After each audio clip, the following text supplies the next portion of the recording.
Hello everyone, this is Erik, the Asian movie enthusiast, and this is my review of Young Detective Dee, Rise of the Sea Dragon, a Chinese film from 2013 that is the second film in this Detective Dee trilogy, but it serves as a prequel to The Mystery of the Phantom Flame, which I reviewed last week. I will now quote and paraphrase the handy Wikipedia plot synopsis. So in the East China Sea, a Chinese fleet is attacked by a huge, mysterious sea creature, destroying many ships and leaving the remainder severely damaged.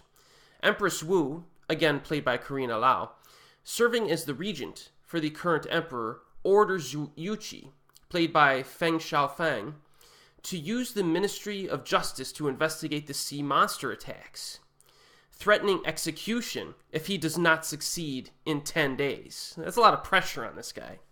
But luckily for him, a young Detective Dee, played this time by Mark Chao, arrives in the Imperial Capital and helps out in the investigation.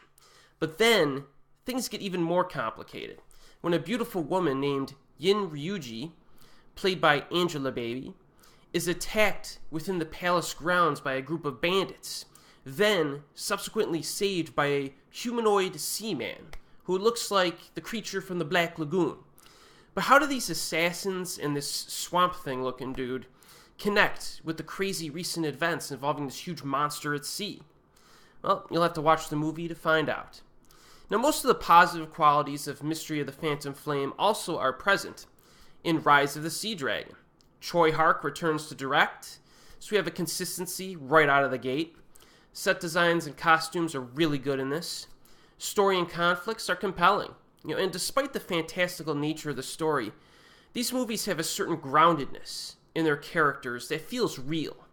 There's also a certain mistrust between the protagonists that I liked. Now, near the beginning of the film, it seems like there might be too many plot lines for this film to juggle, but it meshes together very well and is arguably the film's strongest attribute when all is said and done. The characters are intelligent and use logic in many instances while conducting their investigation. There's one particularly impressive use of manipulation by Detective Dee early in the film that I liked a lot. But there are two big changes that were made in this film when compared to its predecessor. So firstly, Andy Lau does not return as Detective Dee. Now, I assume that the reason for this is that Rise of the Sea Dragon is a prequel, and they wanted a younger actor to play the younger version of our titular character. But how does Mark Chao handle the task of having to fill Andy Lau's shoes? I think he did a good job. He's got screen presence and portrays Detective Dee in a likable manner. He is surrounded, though, by a very good film overall, which gives him an advantage. He's not required to really elevate the film. He just does his job, but I liked him. He did good. The second big change is that Sammo Hung did not return as action director. But thankfully, we still have Choi Hark in the director's chair, so there is some cool action to enjoy. It's not like this guy hasn't directed action before, right? My two favorite pieces in the film are the suspenseful fight on a rock face that involves rappel lines, and a fantastic giant monster battle at sea. So look out for those. Those are the two best moments in the film. And speaking of the monster, the design of this giant sea dragon is very different from what you might expect.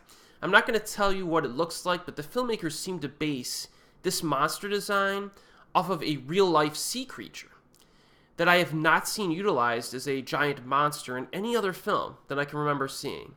So props to the filmmakers for their creativity in that regard. I think its design will surprise you. Now, unfortunately, there is one negative from Mystery of the Phantom Flame that carries over to Rise of the Sea Dragon. The CGI, which is very hit or miss here. Sometimes it looks good, other times it does not. And as many of you know, subpar CGI can get a bit distracting when it shows up, and that is the case here. Now, I do not think that it's widespread enough to be a considerable problem, but it is here, and that is a flaw. Now, I have a few more observations before I leave you tonight. I did like the performances by some of the supporting actors, Shaofeng and Angelababy. Check out the movie Temporary Family for one of Angelababy's better performances. I think this girl can act. And there's a fun fact, of course, regarding this actress. She had a $31 million wedding in real life just a few years ago. So she's got some cash. And finally, a man by the name of Kenji Kawai did the music for Rise of the Sea Dragon. This guy is a veteran composer who contributed music for a ton of films, many of which were animated. He worked on a bunch of Mamoto Oshii's movies, which include Ghost in the Shell. He worked on the Japanese Ring films, the Death Note films from 2006, and the Ip Man trilogy, just to name a few. So the score for Rise of the Sea Dragon, even though it's not as memorable as some of those other titles, it's certainly good. And nice to see this guy contribute to this trilogy of films, the Detective Dee trilogy. So Young Detective Dee is available on DVD, Blu-ray, and Amazon streaming in the United States. Check this one out. It's good stuff, especially if you liked the prior film. And as always, see you next time.